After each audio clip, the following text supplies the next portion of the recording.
Let's study about Laboratory Information Management System, LIMS. What is this LIMS? It is a computerized information management system designed for labs. ಅಂದರೆ ಲ್ಯಾಬಲ್ಲಿ ಏನೆಲ್ಲ test ಆಗುತ್ತೆ, ಅದರ reports ಹೋಗುತ್ತೆ, ಆಮೇಲೆ patient detail ಎಲ್ಲ ಕಂಪ್ಯೂಟ್ರಲ್ಲಿ ಹಾಕಿಡೋದೆ LIMS. Okay, it manages lab data from sample login to reporting. So sample ಬರೋದ್ರಿಂದ ರಿಪೋರ್ಟ್ ಆಗೋ ತನಕನೂ ಎಲ್ಲ ಡೇಟಾ ಇದರಲ್ಲಿರುತ್ತೆ. Sorts and organises data into various report formats. ಅದೇ ಎಲ್ಲ ಸಾರ್ಟ್ ಔಟ್ ಮಾಡುತ್ತೆ. ಇದು LFT ರಿಪೋರ್ಟ್, ಇದು RFT ರಿಪೋರ್ಟ್, ಆ ಥರ. Okay, stores data for future reference and use. ಇದೇ ಡೇಟಾನ ತುಂಬ ವರ್ಷ ತನಕ ವಿ ಕ್ಯಾನ್ ಯೂಸ್. ಅದಲ್ಲೇ ಕಂಪ್ಯೂಟರೈಸ್ಡ್ ಆಗೇ ಇರುತ್ತೆ.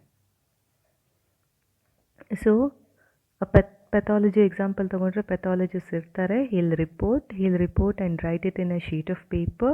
Then it is typed and kept or stored in the computer, and it can be used anytime whenever it is needed.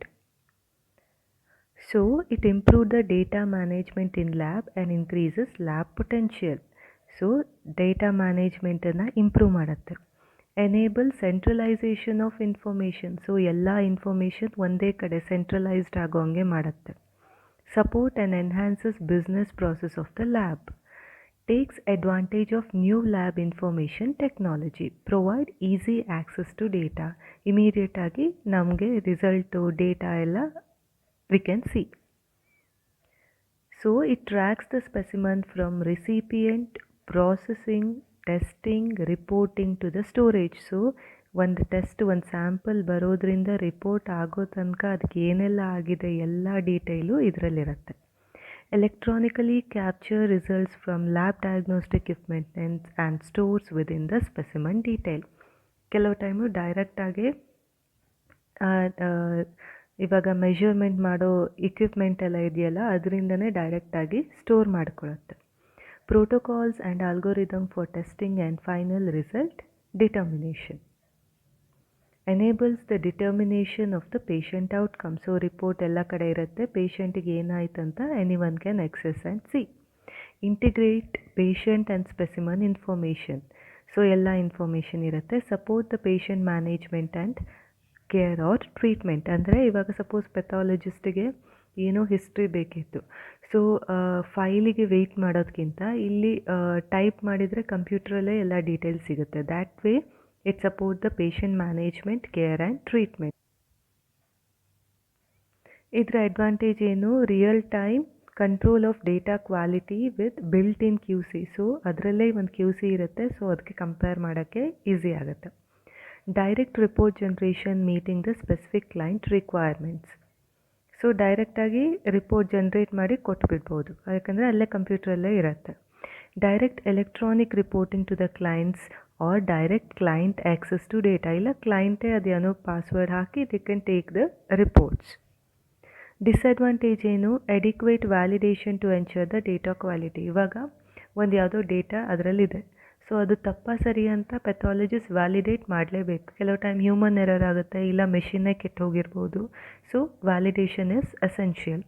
Data integrity and confidentiality, especially when clients have direct access to data. So ಅಂದರೆ ಯಾರು ಬೇಕಿದ್ರೆ ಈ ಡೇಟಾನ access ಮಾಡ್ಬೋದು. So ಆದ್ದರಿಂದ ಏನಾಗುತ್ತೆ, confidentiality maintain ಆಗಲ್ಲ ಇದರಿಂದ. These are the disadvantage. So ಇದು ಸೀರಿಯಲ್ ನಂಬರ್ ಇರುತ್ತೆ, ಆ ಸ್ಪೆಸಿಮನ್ನಿಗೆ ಒಂದು ID. ಇವಾಗ ಬ್ಲಡ್ ಸ್ಯಾಂಪಲ್ ಕೊಟ್ಟರೆ ಈ ಥರ IDs ಇರುತ್ತೆ. ಆಮೇಲೆ ಆ IDದು ನೇಮ್ ಇರುತ್ತೆ, ಇದನ್ನು ಯಾವಾಗ ಕಲೆಕ್ಟ್ ಮಾಡಿದ್ದು, ಯಾವಾಗ ಟೆಸ್ಟ್ ಆಯಿತು, ಆಮೇಲೆ ಎಲ್ಲ ಟೆಸ್ಟಿದ ಡೀಟೇಲ್ಸ್ ರಿಪೋರ್ಟ್ಸ್ ಎಲ್ಲ ಇರುತ್ತೆ. ಸಿಮಿಲರ್ ವೇ LFT ಎಲ್ಲ ಇರುತ್ತೆ. ಅದೇ ಥರ ಎಲೆಕ್ಟ್ರೋಲೈಟ್ಸ್, RFT. ಸೊ ಎಲ್ಲ ಡೀಟೇಲ್ಸ್ ಇರುತ್ತೆ. ಅಂಡರ್ ಪೇಷಂಟ್ ನೇಮು ID ಹಾಕಿದರೆ ಸಿಗುತ್ತೆ. ಸೊ ಅಗೇನ್ ಯಾವ ಇಯರ್ ಇದು ಬೇಕಿದೆ details you can take. Information available on LIMS ಏನಿರುತ್ತೆ, ಯಾವುದು ಟೆಸ್ಟ್ ಮಾಡಿದ್ದಾರೆ, ಯಾವ ಸ್ಯಾಂಪಲ್ಲು, ಆಮೇಲೆ ಟೆಸ್ಟ್ ರಿಪೋರ್ಟು, ಆಮೇಲೆ ಅದೇ ಥರ ಹಿಸ್ಟ್ರಿನೂ ಇರುತ್ತೆ. And reporting result, hard copy, electronic copy ಎಲ್ಲ ಸಿಗುತ್ತೆ. Financial information by the test client and dates. Benefits ಏನಾಗುತ್ತೆ, improve the efficacy, improve the data quality, saves the time because the information is obtained by snap of a button. So immediate ಆಗಿ report ಸಿಗುತ್ತೆ. Now health information system ಅಂದರೆ ಏನು, which is really where the information system meet the healthcare to help the optimize the acquisition, storage, retrieval and usage of information in health and biomedicine. So ಈ information ಎಲ್ಲ store ಆಗಿರೋದು health ಮತ್ತು ಬಯೋಮೆಡಿಸಿನ್ಗೆ ಹೆಂಗೆ utilise ಮಾಡ್ಬೋದು. So ಇದ್ರ advantage ಏನು, same thing, ಇದು ಸೆಂಟ್ರಲೈಸ್ಡ್ ಆಗಿರುತ್ತೆ, ಒಂದೇ ಕಡೆ ಎಲ್ಲ ಇನ್ಫಾರ್ಮೇಷನ್ ಇರುತ್ತೆ. ಇನ್ನೊಂದು efficacy is increased. This is result of easy accessibility of the patient information such as patient histories as there is no need to wait for physical file to be brought. ಅದೇ ಹೇಳಿದ್ನಲ್ಲ, file ಬರೋ ತನಕ weight ಮಾಡೋದೇನು ಬೇಡ, ಡೈರೆಕ್ಟಾಗಿ ಎಲ್ಲ details ಸಿಗುತ್ತೆ. So increase efficacy. ಅದೇ ಥರ storage and access capability. So ಎಷ್ಟೋ ವರ್ಷ ತನಕ ಸ್ಟೋರ್ ಆಗಿರುತ್ತೆ, ಯಾರು ಬೇಕಿದ್ರೆ ಆಕ್ಸೆಸ್ ಮಾಡ್ಬೋದು. And increased accuracy.